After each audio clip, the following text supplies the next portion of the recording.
Bonjour les investisseurs, j'espère que vous allez tous bien. On est parti pour une nouvelle vidéo présentation de portefeuille. Aujourd'hui, épisode 100 du 16 août, épisode exceptionnel. Parce que déjà, c'est l'épisode 100, le chiffre rond. Exceptionnel parce que j'ai commencé deux nouvelles lignes depuis la dernière vidéo de portefeuille. Exceptionnel parce que j'ai enfin reçu mon, mon setup de son et j'ai enfin un son qui me correspond. J'espère que le son vous va aussi. OK et dernière raison pour laquelle cette vidéo est exceptionnelle, parce que c'est la dernière saison, dernier épisode de la saison 3 de vidéo de portefeuille, pardon. Dernière fois qu'on voit Monish Pabrai. J'avais rajouté Monish Pabrai en septembre dernier, pour symboliser le fait que je voulais faire comme lui, copier les meilleurs investisseurs, cloner leur méthode. Je veux pas On va pas révolutionner les investissements en bourse, hein, les meilleurs ont tracé le chemin. Donc pour la saison 3, je souhaitais montrer, que j'avais compris, que je voulais partager en tout cas les méthodes des meilleurs investisseurs sur cette chaîne. Donc on verra saison 4 qui sera le nouveau mentor qui nous suivra tout au long de la saison. Ok, avant de faire la vidéo de portefeuille, je fais la recommandation d'usage. Je vous rappelle que je ne suis pas un professionnel ni un conseiller financier, mais un simple amateur qui cherche à partager sa passion. En aucun cas, je vous invite à répliquer les positions de mon portefeuille. Formez-vous et faites-vous vos propres convictions. Il y a beaucoup de choses gratuites sur Internet, donc il n'y a aucune raison de ne pas se former. Vous êtes seul responsable de vos investissements, du choix des positions, donc des plus-values et des moins-values qui vont avec. OK, donc comme d'habitude, on commence avec le compte titre. Donc, les nouvelles lignes, du coup, c'est Novo Nordisk et Eli Lilly, comme vous avez pu les voir, du coup, sur la vidéo enfin, sur la vignette de portefeuille également. Donc ça se passe bien, je suis tout en vert sur le compte les comptes titres, donc très, très bien. Comme d'habitude, on va faire ligne par ligne.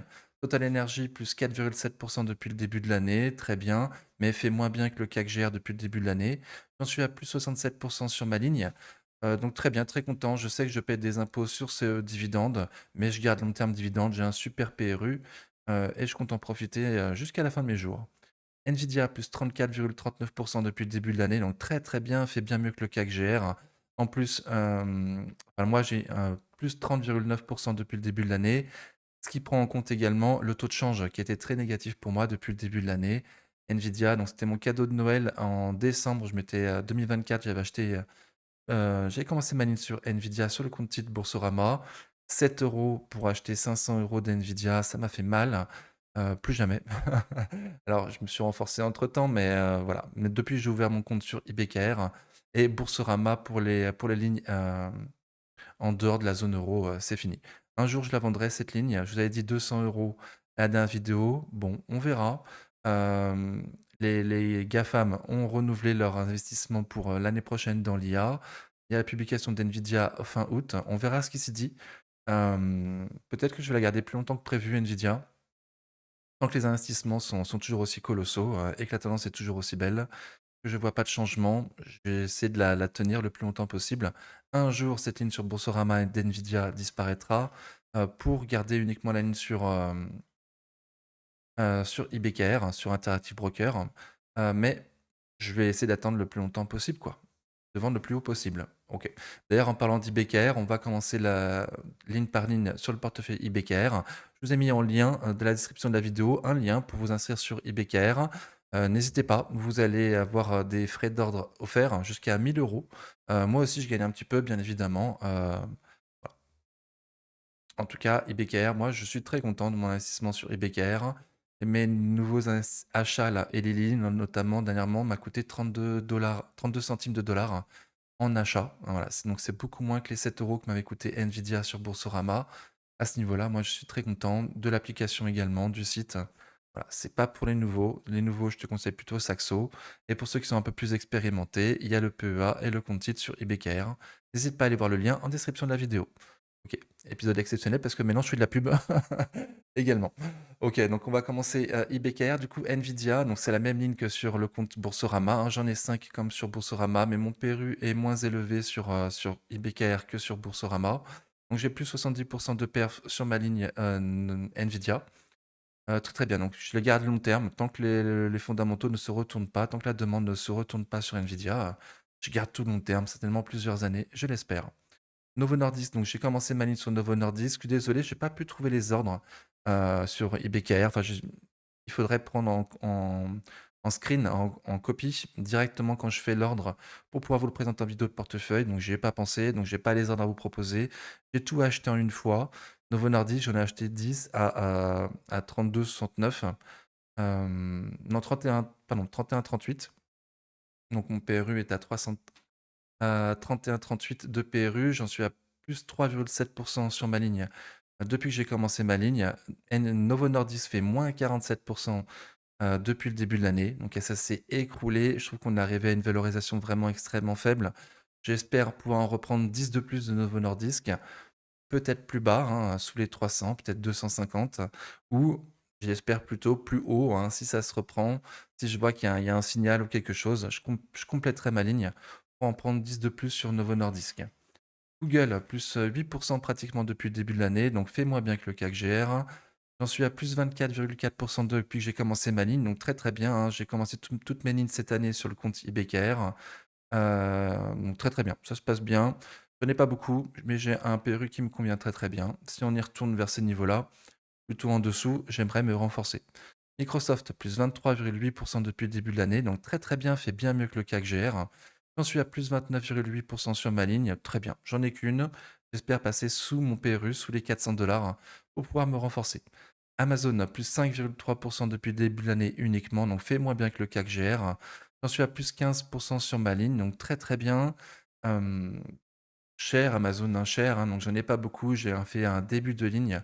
C'est que des débuts de ligne sur IBKR pour l'instant, hein, c'est nouveau. Je vais commencer cette année. Voilà, donc à compléter sur les 350, si possible.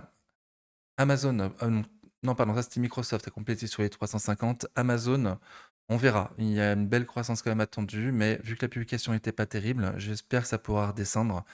Les 180, enfin vers les 200 euros, il y a un gap à combler en semaine notamment, à voir si on y va.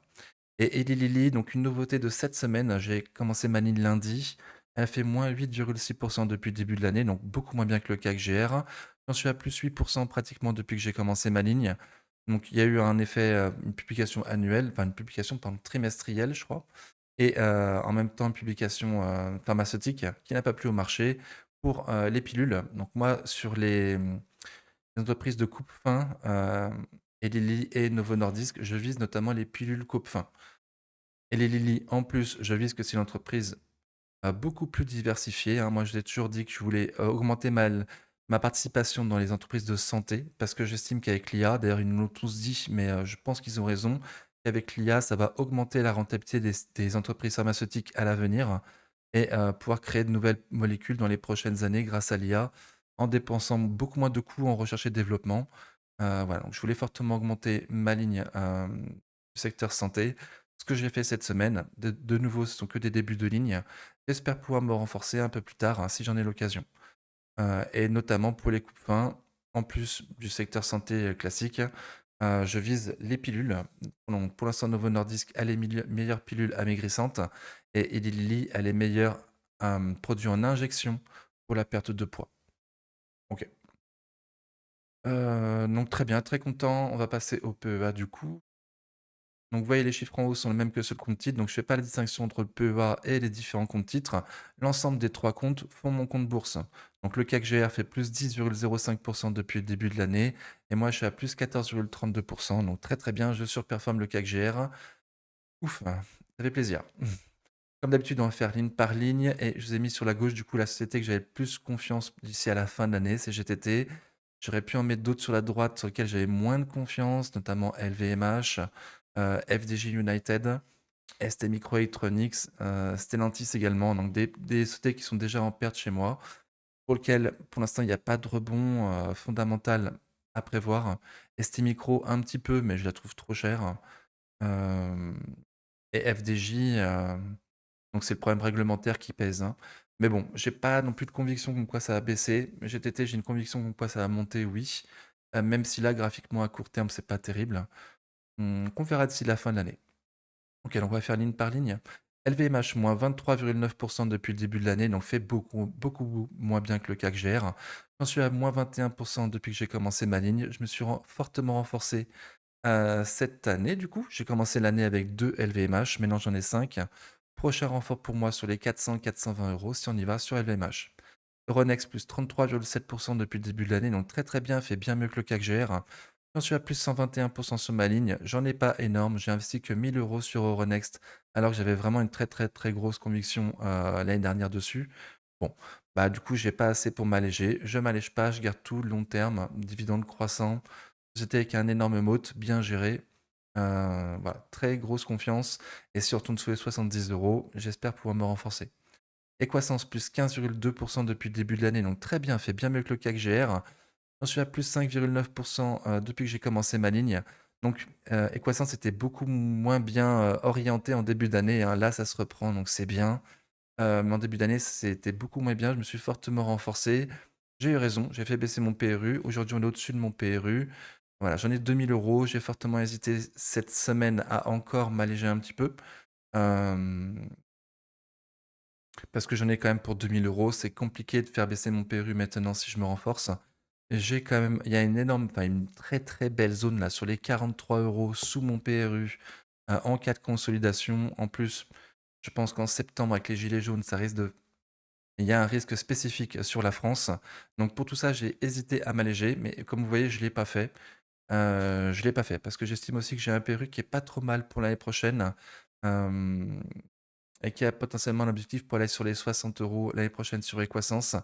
Si la croissance continue, s'il n'y a pas de mauvaise publication, voilà, donc je garde tout. Je garde tout. J'ai fortement hésité. On verra si j'ai eu tort d'ici la fin de l'année ou pas. Coface, plus 24,5% depuis le début de l'année, donc très très bien, fait bien mieux que le CAC GR. J'en suis à plus 49% sur ma ligne. J'en ai pas énorme non plus, j'en ai pour 1 200 € de Coface. C'est le premier rendement en euros et en pourcentage du dividende de mon portefeuille.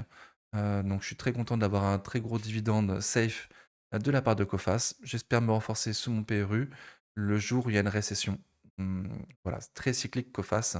Pour l'instant, ne le montre pas, mais le jour où il y a un fort ralentissement mondial, Coface perdra fort. GTT plus 25,4% depuis le début de l'année, donc très très bien, fait bien mieux que le CAC GR. J'en suis à plus 52% depuis que j'ai commencé ma ligne. J'ai une petite ligne également.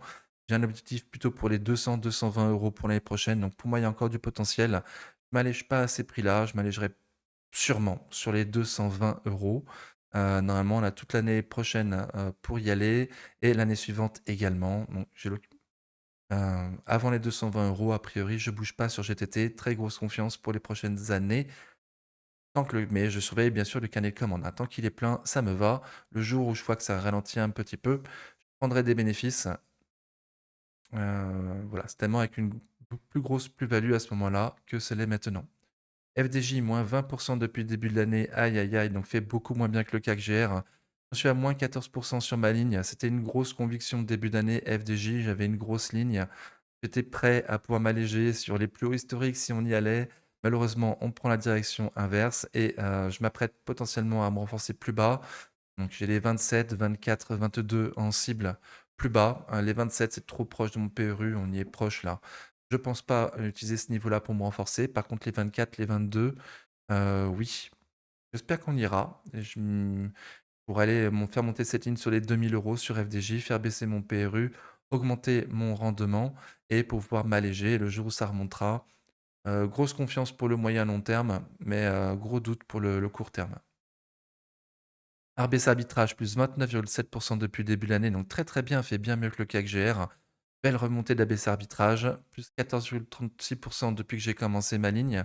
Donc très bien, dividende trimestriel, safe pour l'instant.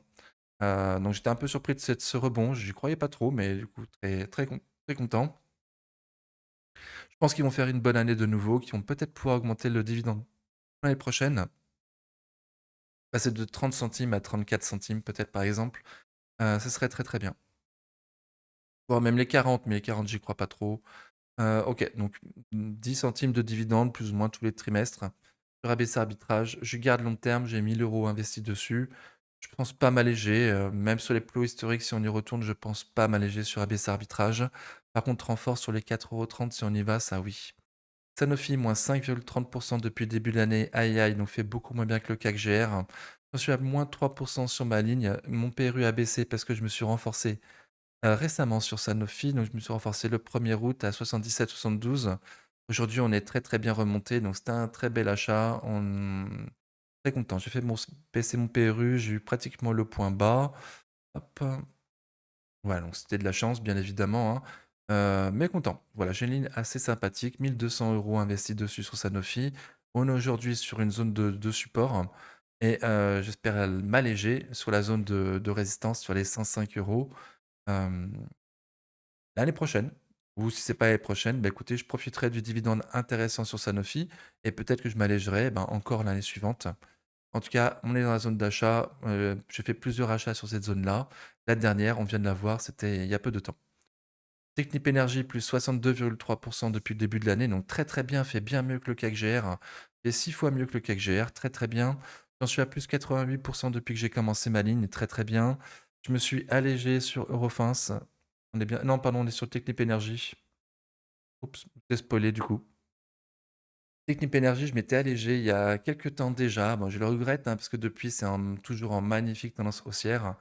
D'ailleurs, j'ai pensé à Eurofins au moment où je proposais Technip Energies, parce qu'Eurofins aussi, je me suis allégé sur Eurofins et la tendance est toujours très, très, très, très belle. Donc peut-être que je me suis allégé un peu tôt sur Eurofins, comme j'ai pu m'alléger un peu tôt sur Technip Energies. Bon, des petites prises de bénéfices. OK, en tout cas, je garde tout le long terme pour l'instant sur Technip Energies. La tendance est très belle, les fondamentaux sont très bons. Le management fidèle à à son passé, toujours excellent aussi, sur un bon secteur. Je vais voir jusqu'où ça peut aller au plus haut. Il y a les objectifs de prix vers les 45-50 de la part des analystes professionnels. Bon, donc on va voir. Pour l'instant, on est à 40 €. Il y a encore du potentiel pour monter de plus de 20 d'après les professionnels. Ils ont signé un très beau contrat il y a peu de temps. Donc, tant que c'est bien orienté, que ça monte et que je ne suis pas déçu, je garde tout. Orange, plus 55,2 depuis le début de l'année, donc très, très bien, fait bien mieux que le CAC GR. La grosse surprise de l'année, Orange, hein, est auparavant dans un range entre 9 et 12 €, et elle a cassé son range de 12 € et maintenant, potentiellement en direction des 15. Super, j'en suis à plus 51,8 sur ma ligne. Donc je m'étais allégé à 12 et à 14,30 sur Orange. Pardon, 13,30 sur Orange.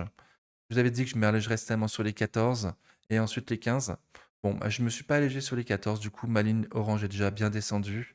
Je prochain objectif, les 15 et là, oui, je m'allégerai seulement sur les 15, je pense, lorsqu'on y sera. Sinon, je garde le reste long terme, donc ce sera seulement un allégement, hein. Ça descendra un petit peu dans mon portefeuille, mais ça restera une ligne, fond de portefeuille pour le dividende et du cash en réserve au cas où, un jour j'ai besoin, quoi. OK. Crédit Agricole, plus 37,5 depuis le début de l'année, donc très, très bien, fait bien mieux que le CAC GR. Les bancaires continuent à bien performer, très bien. J'en suis à plus 81 depuis que j'ai commencé ma ligne, donc très bien, je me suis jamais allégé sur Crédit Agricole. J'y pense. Là, j'y pense. Pas beaucoup comme d'habitude, hein, je m'allège de 250 €. J'ai beaucoup dépensé, ce mois-ci, du coup, j'ai peu de cash et Crédit Agricole est très, très, très cyclique. Je sais que je pourrais l'avoir sous mon PRU au prochain crack. Bon, donc crack, c'est systémique, on ne sait pas quand ça arrivera. C'est cette année, l'année prochaine ou dans 5 ans.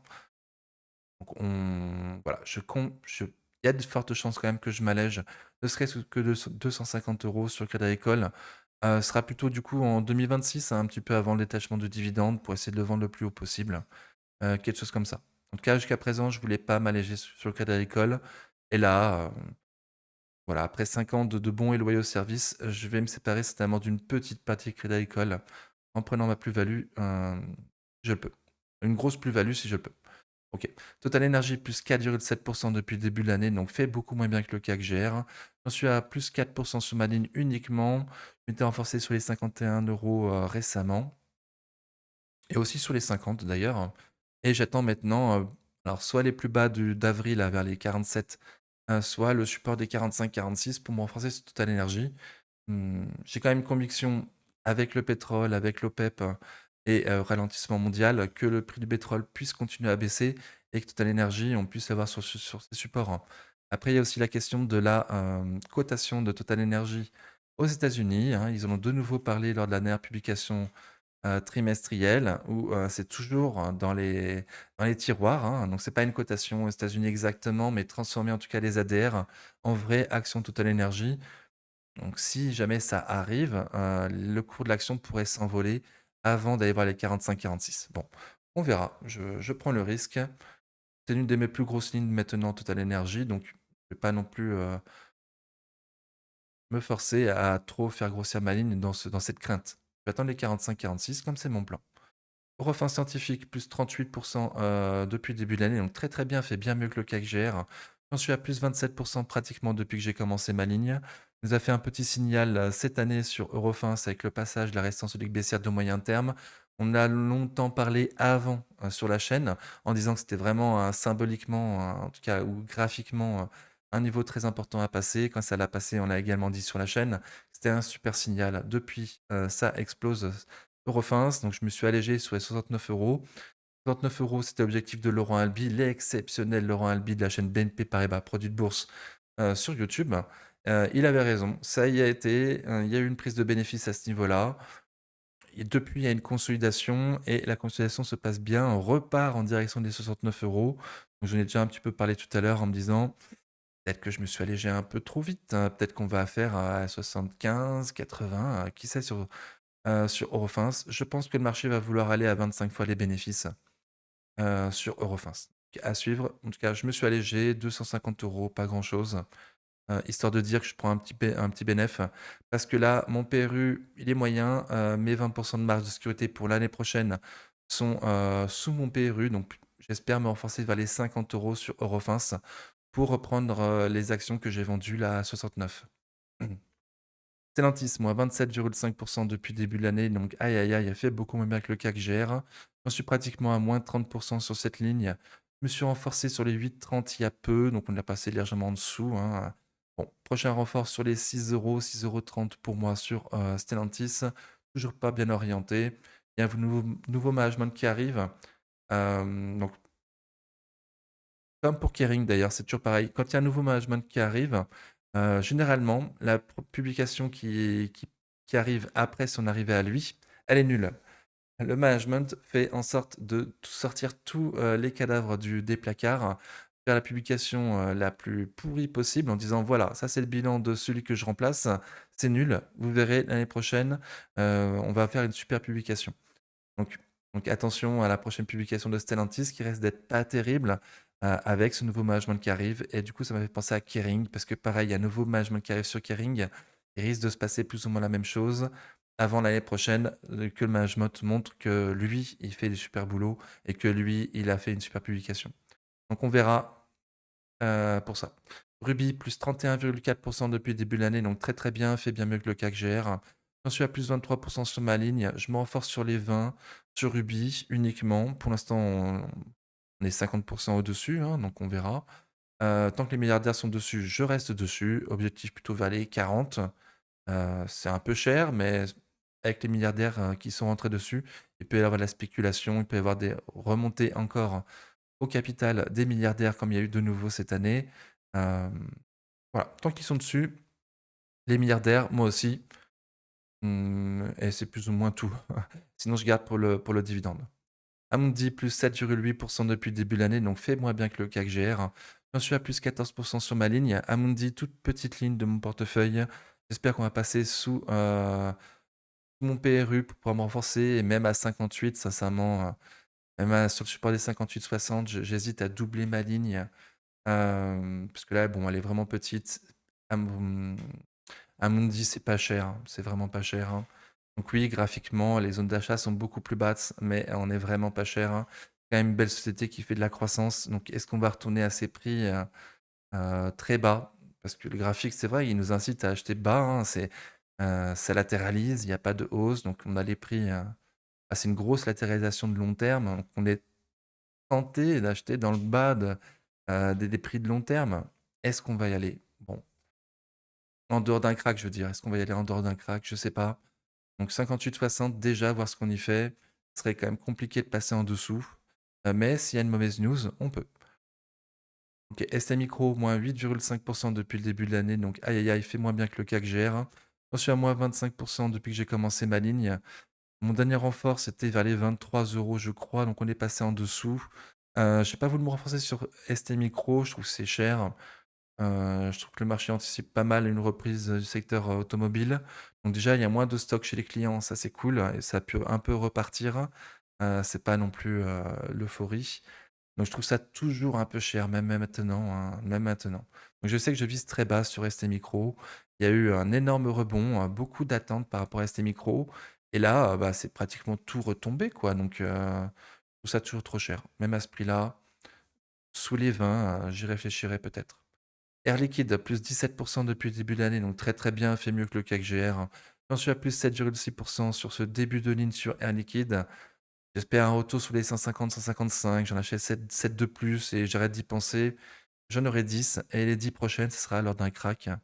Voilà mon objectif sur Air Liquide. 150, 155. Je voulais pas me renforcer à ces prix-là pour faire mes 10 lignes, mais mes 10, pardon. Mais bon, si on a l'occasion d'y aller d'ici la fin de l'année, hein, avec les gilets jaunes, tout ça, certainement que je mettrai à profit pour en acheter 10 sur Air Liquide avant la fin de l'année et commencer à faire courir le temps sur 10 actions sur Air Liquide. Objectif 20, les 10 prochaines dans un crack. Métropole TV, plus 29% depuis le début de l'année, donc fait bien mieux que le CAC GR, hein, fichier, j'ai envie de dire. J'en suis à moins 2,8% depuis que j'ai commencé ma ligne. Je veux qu'elle chute et Métropole, je veux que ça s'éclate au sol. Je veux fortement me renforcer avant 2027, parce qu'en 2027, elle sera remise en vente par son propriétaire actuel et qu'on pourra aller voir des prix beaucoup, beaucoup plus hauts à ce moment-là, lorsque ce sera à la mode Métropole. Donc, m'embête qu'elle soit si haute, que ça performe bien. En plus, c'est très moyen, les fondas sont nuls, les publications sont nulles et pourtant ça tient. Donc, il faut que j'arrête de parler du fait qu'elle sera revendue de nouveau en 2027, hein. À force d'en parler, les gens n'oublient pas. Et j'aimerais bien qu'ils oublient et que moi je puisse me renforcer sur les 11, les 10 et au moins tripler ma ligne sur Métropole avant 2027. C'est mon objectif. Ok, sinon la moins-value réalisée, donc du coup c'est toujours Kering, hein, à moins 242. Alors j'avais une plus grosse moins-value réalisée avant, parce que comme je me suis allégé sur Technip Energy, non, non, Eurofins, pardon. Je me suis allégé sur Eurofins, j'ai pris 40 euros de bénéf, hein, 30% de bénéf sur Eurofins. Et évidemment, si j'avais fortement renforcé Kering au prix où moi je l'ai vendu, aujourd'hui j'aurais pu peut-être en sortir en plus-value, flat ou en légère plus-value. Mais psychologiquement, c'était impossible pour moi de doubler ma ligne à ce prix-là, hein. Donc voilà, j'ai vendu une grosse ligne, Kering. On est bien remonté depuis 20%. Donc on pourrait estimer que c'est une erreur, mais j'ai pas souhaité rentrer dessus quand il y a eu la news avec le nouveau management. Je trouve que c'est cher à ce prix-là, et il y a toujours aucun rebond de l'activité. Donc je suis quand même content d'avoir vendu Kering et pour avoir pu renforcer sur, voir commencer d'autres lignes, plus qualitatives pour moi. Novo et Lili notamment. OK. Donc on a fini le fichier, enfin le slide, on va passer au fichier Excel. Je trouve, ouais, voilà, il est là. OK. Dans le fichier Excel, donc vous voyez l'historique de cette année et des différentes années. Ah, d'ailleurs, j'avais dit que je ferais le point sur mon passif. Ouais, bon, OK. Donc on fait le point sur ce qui m'est arrivé ces 5 dernières années. Donc j'ai commencé sur le compte titre en plein Covid. Moi, j'ai pas 2020 d'ailleurs. Oui, c'est ça, en plein Covid. Donc j'ai commencé sur un compte titre en plein Covid parce que j'étais pas sûr de vouloir bloquer l'argent. C'est magnifiquement bien placé, hein, le timing était parfait. Je l'ai attendu ce crack, je l'ai eu. Donc très très bien, plus 46%. Le problème, c'est que je m'étais jamais formé avant. Je m'étais pas formé pendant, pas non plus formé trop vite après. Ça a très bien fonctionné. Du coup, aucune raison de se former, quoi. C'est seulement quand tu prends des claques que tu te formes. Donc c'est ce qui m'est arrivé. Je me suis tapé des claques et des claques et des claques. En 2021, moins 5% sur le portefeuille, alors que le CAC a fait pratiquement plus 30. Donc bon, j'avais encore une super plus-value qui me restait. Donc euh, je ne me mettais pas trop en question, quoi, hein. J'avais fait plus 46% en une année. Voilà, j'ai pas besoin de me former, quoi. C'est un don, quoi. C'est inné, quoi. Quelque chose comme ça, quoi. Euh, donc moins 5%, bon, je réagis pas trop en 2021 à ce niveau-là. 2022, création de la chaîne pardon, en août 2022. Je me finis l'année à moins 10%. Bon, je me remets pas trop en question. Le CAC, il a fait moins 9,5% cette année. Je fais légèrement moins bien que lui. Bon, c'est dur. Il me reste encore un peu de PV. Voilà, remise en question légère, on va dire. Et j'en profite également pour passer pour m'alléger sur le compte titre et optimiser mon rendement en passant sur le PEA. Bien évidemment, en faisant, la grosse erreur, hein, de vendre, ce qui monte et en gardant, ce qui est en moins-value, bien évidemment, hein. Voilà, donc j'ai fait énormément d'erreurs toutes ces années. Je crois avoir fait toutes les erreurs possibles dans l'investissement et pourtant j'avais regardé des vidéos YouTube avant, mais même si je le savais, il a fallu que je les fasse, quelque part, un truc comme ça. OK, donc début de prise de conscience que, faut se former. Il y a rien qui est inné dans la vie. Hem, voilà, on n'est pas forcément bon dans un truc qu'on commence et surtout si on se forme pas. OK, donc début de prise de conscience qu'il y a un truc qui va pas et qu'il faut que je me forme. Si je veux pas continuer à passer pour un con sur les vidéos YouTube. OK, mais bon, le CAC avait fait -10, j'ai fait -10, bon, OK. 2023, de nouveau une claque et là, par contre, je finis, sans plus-value, quoi. J'ai plus de plus-value que j'avais fait en 2020. Je fais -2,5 sur l'année alors que le CAC, il fait +16 et le CAC GR, il fait, et le CAC, ouais, CAC GR, il fait +20. Bon, je suis pas loin du CAC Mid Small à +1,42, 4 en dessous quand même, hein. Donc là, grosse prise de conscience, hein, et puis, tomber sur la chaîne, de Top Invest aussi, hein, Thierry, la chaîne Top Invest qui, je sais pas, il a dit une phrase à un moment donné qui a fait un déclic dans ma tête, en fait. Donc il y a eu plusieurs personnes comme ça, juste avec une phrase qui ont fait un déclic et qui ensuite du coup, je me suis formé. Je me suis formé, de façon sérieuse, en notant notamment. Parce que jusqu'à présent, je regardais beaucoup de vidéos, mais jamais je notais rien et je me suis mis à regarder des vidéos en notant. Voilà, j'avais plein de feuilles partout avec noté les résumés de toutes les vidéos qu'on voyait, notamment les résumés de livres des grands investisseurs et voilà, en les notant, en y réfléchissant et pas seulement en étant passif en regardant les vidéos, heu j'ai réussi à prendre ta conscience de certaines choses qu'aujourd'hui je vous partage, avec grand plaisir sur la chaîne. OK, donc plus de plus-value, fin 2023, plus de plus-value en fin 2023 et grosse, sous-performance par rapport au CAC. 2024, pareil, -3 pour ma part. Bon, là, c'était moins choquant parce que le CAC GR, il a fait seulement +1, le CAC Mini Small était à -6, voilà. Toujours en moins-value, j'aggrave, les moins-values de 2023 en 2024 et aujourd'hui, cette année, en 2025, donc ça se passe beaucoup mieux, plus 14,32 depuis le début de l'année. Je suis passé au niveau 1, j'ai aussi compris les niveaux 2, les niveaux 3, tout ça.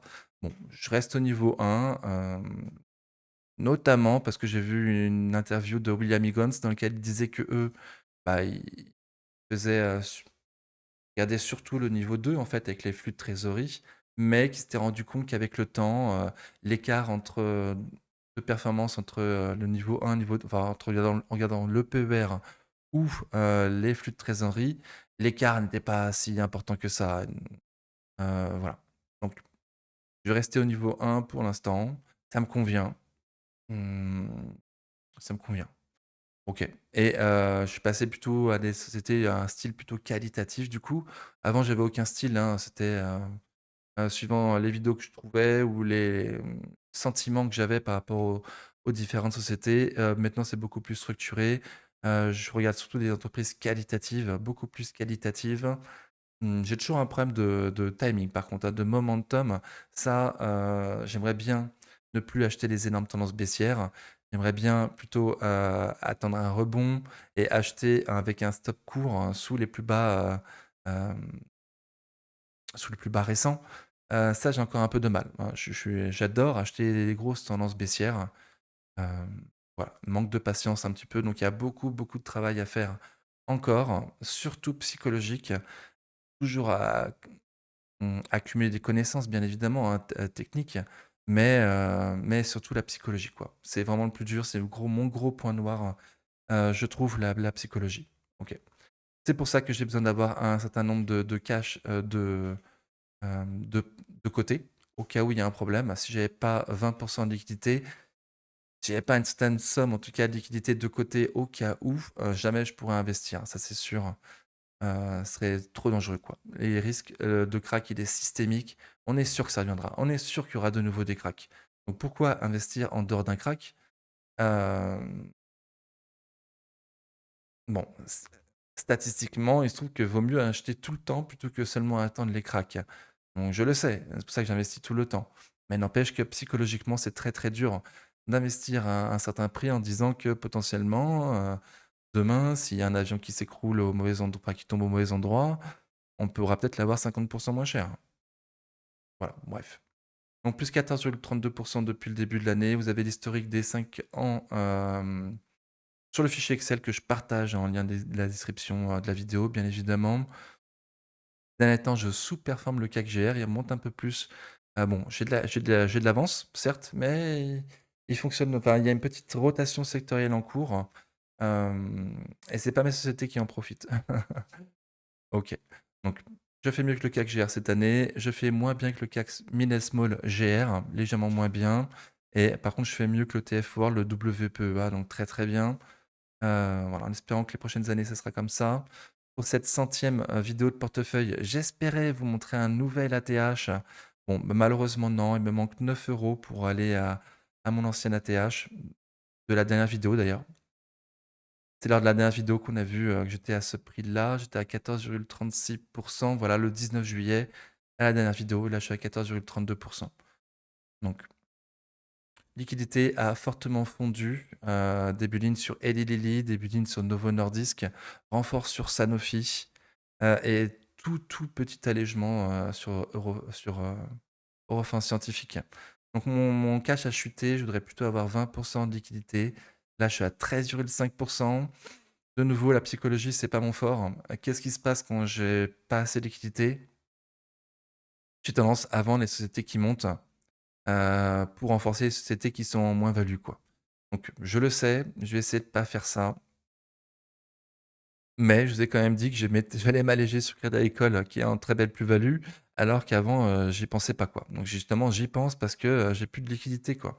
Alors qu'avant, j'aurais jamais pensé, j'aurais tout gardé pour le dividende et voilà et attendu un crack pour me renforcer, quoi. OK, je pense avoir tout dit. Ma liste de courses en cas de crack n'a pas changé et de toute façon, j'ai même pas les moyens de l'acheter pour l'instant. Alors c'est de la théorie, hein, évidemment, j'ai plus d'argent que ça de côté. Là, c'est le côté uniquement 100 prévu pour la bourse. Hem, voilà, mais si demain il y a un crack, je mettrai tout ce que j'ai, quoi. OK. Voici la graphe par rapport aux dividendes, donc pardon, la feuille par rapport aux dividendes. Donc je classe mes actions par rendement de dividendes, une chose qui est pas possible avec mon broker, donc du coup je fais sur fichier Excel. Je marque aussi quand et pourquoi je rentre sur mes lignes, donc j'ai fait quoi? J'ai fait Novo Nordisk, je suis rentré dessus le 1er août, croissance moyen terme pas cher. En gros, je l'ai acheté pour ça. Donc pour l'instant, c'est un début de ligne, j'ai pas assez pour m'alléger. Je la trouve vraiment pas chère, hein, ça OK et par rapport à ses fondamentaux, par rapport à son historique et surtout par rapport à la possibilité qu'il y ait des pilules amaigrissantes. Donc on va voir, j'espère me renforcer de 10 de plus et là avec 10 de plus, je pourrais m'alléger. Oups, pardon. OK, donc en tout cas, pour l'instant, Novo Nordisk, j'ai pas non plus une vision long terme. Elle est vraiment pas chère et je souhaite l'accompagner, dans sa croissance avec le nouveau management qui arrive la fin août, avec les pilules. Par contre, je sais pas pour combien de temps, hein, certainement plusieurs années, mais peut-être qu'à un moment donné ou un autre, je la vendrai. Peut-être que je transformerai en ligne long terme, hein, je verrai. Eli Lilly, par contre, elle, j'ai commencé directement en ligne long terme parce qu'elle est beaucoup plus diversifiée. Eli Lilly, c'est pas seulement l'insuline et les produits amaigrissants, c'est beaucoup plus diversifié que ça. Donc je suis très content d'avoir cette ligne-là pour du long terme. J'espérais plutôt AstraZeneca pour une pharmaceutique, hem, diversifiée, mais vu qu'elle va pas à mon prix, alors que Eli Lilly, elle, est descendue à un prix qui m'intéresse, bah, j'ai commencé une ligne sur Eli Lilly, quoi, plutôt qu'AstraZeneca. Voilà, sinon rien de spécial. Je me suis un petit peu allégé sur Eurofins, mais il y a pas de dividende. OK. Donc 50 € mon renfort sur, Eurofins, j'ai un PRU à 53. OK, voici le graphe par rapport, aux sommes investies. Donc c'est uniquement les sommes investies, ce ne sont pas les sommes mises à jour à vendredi. On voit que j'ai investi plus de 10 de mon capital sur LVMH, qu'il me reste peu de liquidités. Bon, sinon c'est, plus ou moins bien, réparti, il me semble. suis très diversifié. C'est sûr que je suis pas un mec concentré. Je suis un mec très diversifié, ça me convient. Voici le graphe, par rapport aux sommes mises à jour à vendredi. Donc LVMH passe sous les 10 en somme investie, très, très bien. Les 5 premières lignes de mon portefeuille en somme investie, c'est LVMH, Equasens, Total, FDJ et Coface. Et en somme réelle, c'est LVMH, Euronext, Total, Equasens et Coface. La première ligne américaine de mon portefeuille, c'est Nvidia. Et du coup, j'ai commencé une ligne sur Eli Lilly cette semaine. Donc ça fait 1,7 de mon portefeuille. Elle est un peu chère, elle est un peu R230, mais bon, par rapport à son historique, c'est pas mal. Par rapport à son historique, c'est pas mal et par rapport à la croissance attendue dans les années futures, c'est très, très bien, il me semble. Et Novo Nordisk, c'est plus risqué, c'est la plus faible de son secteur. J'ai mis moins, j'en suis à 1,36 du portefeuille dessus. Donc je compte me renforcer et doubler ma ligne, mais j'étais plus prudent et d'ailleurs ça se voit bien que c'est la moins forte, hein, parce que, je l'ai acheté depuis il y a déjà 2-3 semaines, Novo Nordisk. Non, c'est pas cette page-là. Hop, et j'en suis seulement à plus 3 alors que j'ai acheté Eli Lilly, lundi et j'en suis déjà à plus 8. Voilà, donc Eli plus forte que Novo, c'est pour ça aussi que j'ai voulu, la prendre. Mais elles sont très complémentaires, je trouve, en tout cas pour mon portefeuille, ça me va bien, de les avoir toutes les 2. Je les trouve très complémentaires. OK, et en plus, c'est pas un grand risque, hein. Pour l'instant, sur les 2 lignes réunies, voilà, j'ai 3 de mon portefeuille. Au vu de la croissance attendue sur ce secteur, il semble que c'est pas un grand risque. OK, voici le graphe par, secteur du coup. Donc mon premier secteur, c'est la consommation discrétionnaire, notamment avec LVMH. Donc je compte continuer à me renforcer sur ces sociétés-là si ça continue à baisser, bien évidemment. Mais je me restreins, hein, je commence pas de nouvelles lignes sur le secteur consommation discrétionnaire, même si je vois des très belles entreprises avec des stops courts, qui me plaisent beaucoup, comme Ferrari, avec un stop court la semaine dernière, avec, ASML, qui a un bon prix aussi, hein, mais non, pardon, ASML, c'est un mauvais exemple. Mais Ferrari, oui, j'avais pensé, Interparfums, pareil. Bon, j'ai un petit peu pensé. Hem Donc je commence pas de nouvelles lignes sur le secteur consommation discrétionnaire. Déjà, j'en ai trop, hein, 4 lignes sur ce secteur. Voilà, donc je suis très diversifié et en plus, même, dans les secteurs, je me diversifie, quoi. Donc très, très diversifié. Je compte plutôt augmenter, du coup, les autres secteurs de mon portefeuille et faire un coup de frein sur la consommation discrétionnaire. OK. Le secteur financier est devenu le deuxième secteur de mon portefeuille, du coup, vu que les liquidités ont fortement baissé. Et le secteur santé est bien monté. On est passé à 10 du portefeuille en santé, alors auparavant, c'était vraiment tout, tout petit, quoi. OK, donc très bien. Jusque-là, c'est bon. Vous voyez pas tout. Je vais pas enlever ma tête. Hop. Donc voilà, vous voyez tout, il me manque des secteurs. Je souhaite me renforcer sur, tous les secteurs. Et voici le graphe par taille. OK, donc je me suis renforcé uniquement sur des large cap et j'ai également, allégé une large cap.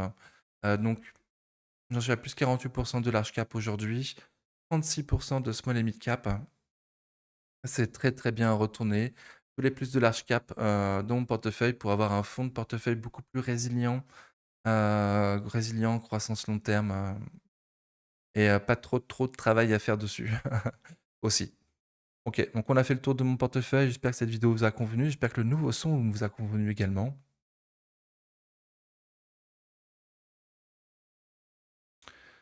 J'ai rien de spécial à dire. Ou, n'hésitez pas à partager du coup vos perfs, pardon, en commentaire. Pareil qu'on est tous à nos plus hauts historiques actuellement, hein, comme moi, en tout cas, je l'espère pour vous. Si tu veux présenter ton portefeuille en vidéo, n'hésite pas à te connecter au Discord, avec grand plaisir.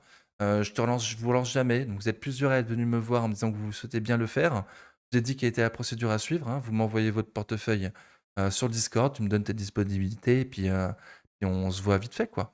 Donc si tu m'as déjà contacté, voilà, n'hésite pas à me recontacter. Moi, je te relancerai jamais sur Discord, mais si tu veux montrer ton portefeuille en vidéo, en tout cas, sans forcément montrer ta tête, n'hésite pas à te connecter sur Discord, ça ferait très plaisir. En attendant la prochaine vidéo, prenez soin de vous. Ciao.